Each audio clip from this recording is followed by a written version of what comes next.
Hello and welcome back to Satisfactory. We finally got our coal power turned on. I'm just working on getting our water switched over to our coal power generation, and then we'll be expanding out the power to the coal miner so that we can get it on coal power as well. And then beyond that, we'll be looking at removing some biomass burners and finally getting some automation scaled up like we'd been wanting to do in previous episodes. So let's get right into it.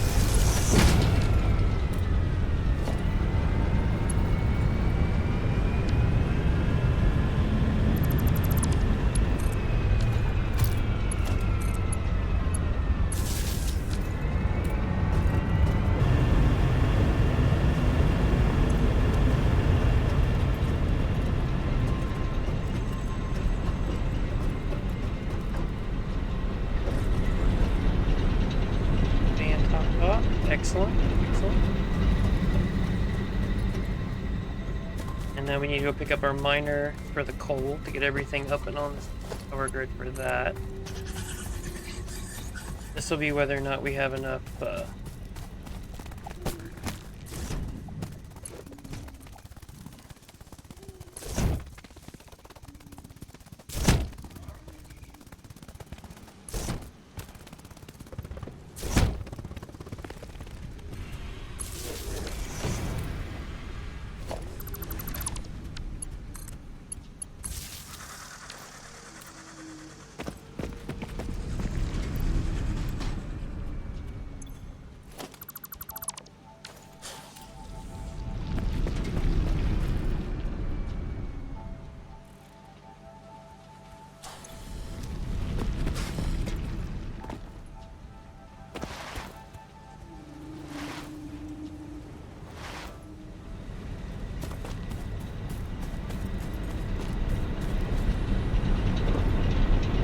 15 per minute. So where would be see that would max out our belt if we don't overclock.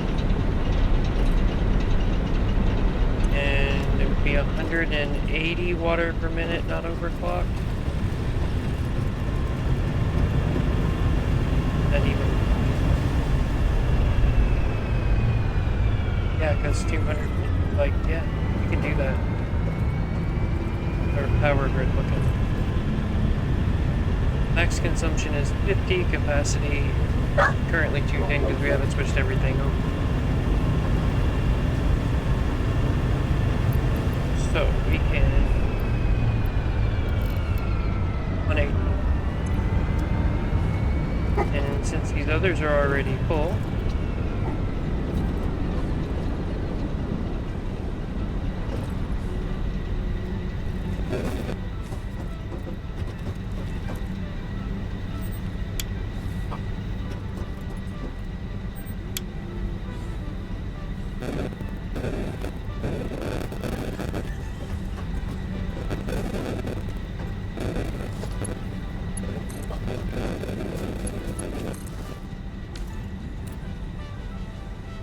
we should have them all going.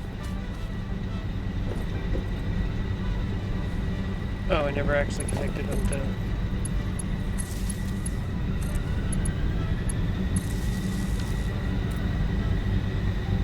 There we go, now our capacity is 300 megawatts.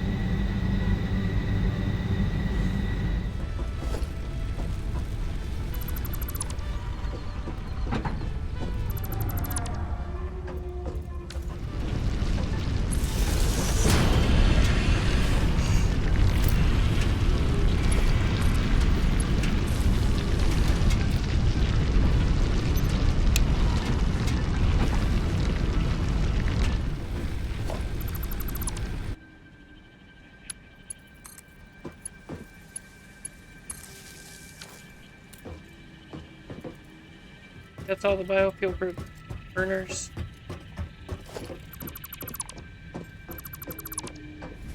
We'll let that finish up so we can clean that out. But that whole thing will actually get deleted and moved up there up with the copper. And then we will start straightening up the iron production.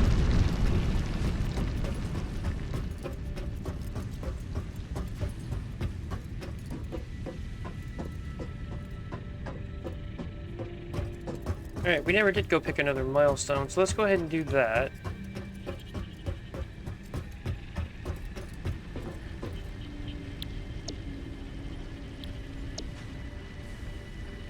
Basic steel is probably going to be the way to go.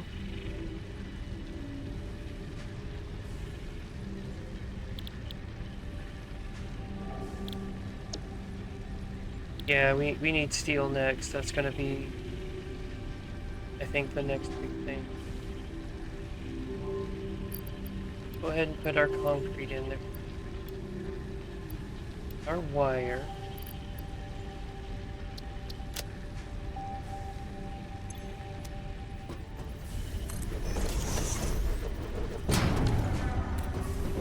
The awesome shop.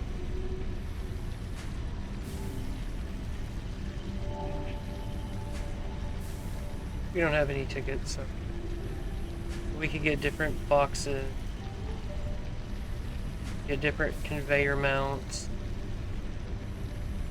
different piping setups.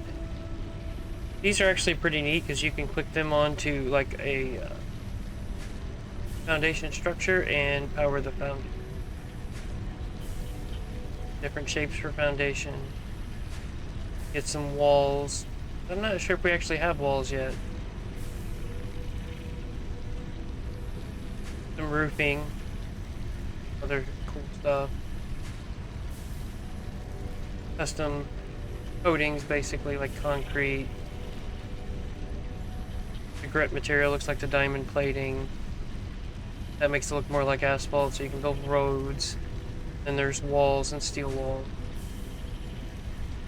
Get the factory cart for 10, the boom box, and you can get different tapes as well. I played around that with that a little bit on my last save, but I haven't on this one. There's the Fix-It coffee cup you can carry around in your hand.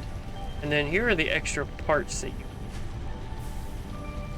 it's not showing all of them, but like I could buy a stack of black powder and finish my MAM research. You can buy fabric. Usually I would buy fabric rather than farm mycelia. But this time we actually got to where we could pick it up pretty quickly. And then for tickets you could buy rotors in case I don't want to make the rotors. But those are options. We'll leave it here. We have to build a sink and I haven't built one yet. And then we could sink like concrete or whatever we're producing extra that we don't want, or we just want to farm for tickets. Alright, through the magic of editing, I went ahead and sped up the copper automation build out. It took probably a lot longer than it should have. But in the end, we have one miner, 2 smelters, and then that leads to 3 constructors, and each one of the constructors makes 1 copper wire, 1 copper sheet, and then 1 cable. So there are 2 wires and then a sheet being made, and then 1 extra one to convert one of the wires to cable. And then I'll feed all of that into storage containers so that I can stockpile it and have it for my build outs, or if I need to turn it in for a milestone. Later on, it'll probably get fed into an automation system somewhere. I did look, and there was some copper not terribly far away if I do need to get more. But for right now, the one takes care of all of it. And even though it is sped up, I did have to cut some stuff out. I had a heck of a time getting that first splitter in to split from the miner to the 2 smelters.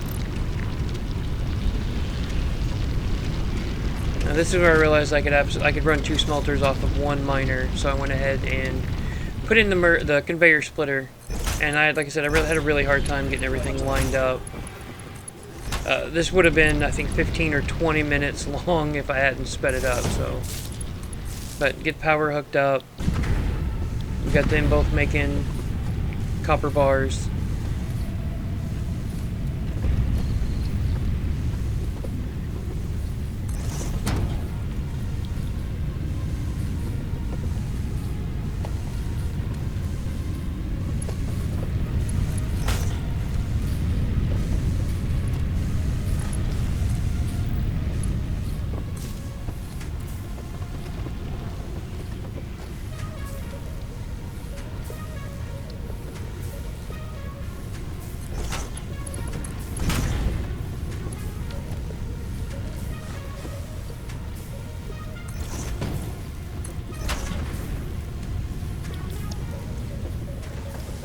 That's the sheets, and then the wire, and then the cable has its own leg that runs off as well.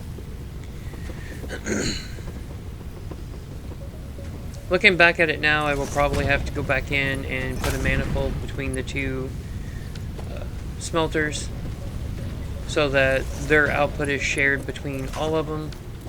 But I'll need to go back and actually double check the math. I'm doing the voiceover post-recording, so I'm not really sure what I did.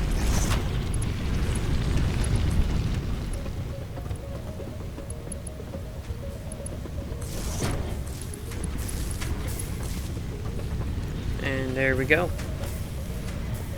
Put in our storage containers and went ahead and extended the foundation out just a little bit further to give me some more room, just to make it easier to get around on when I do come up to collect.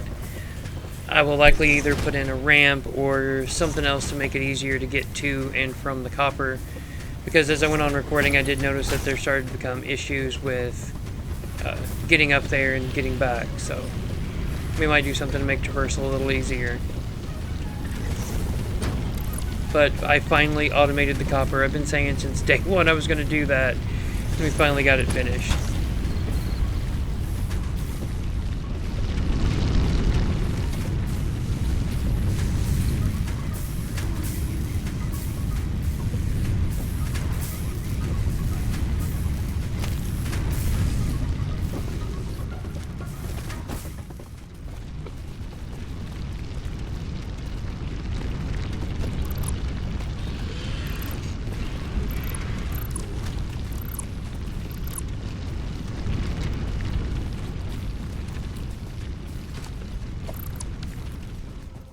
Get our motors made for our next mile. And then we will be looking at probably having to overclock our coal or finding another coal nodes.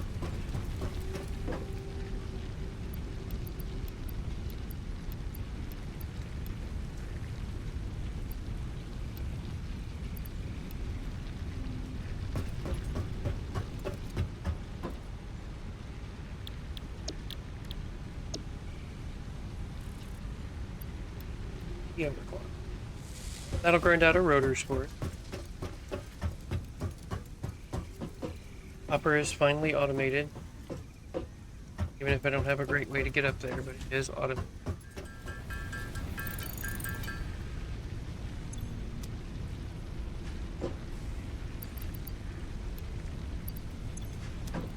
I'll make a bunch of reinforced iron plates and we'll start upgrading the belt leading coal, because we're working on the steel production now, and for steel I know we will need coal. Alright guys, I'm going to go ahead and work on this, and I will see you in the next episode. We will look at building out some more of our iron production so that we can get our reinforced plates automated, because upgrading those belts is a big project. But I will see you in the next episode, and thank you for watching this one.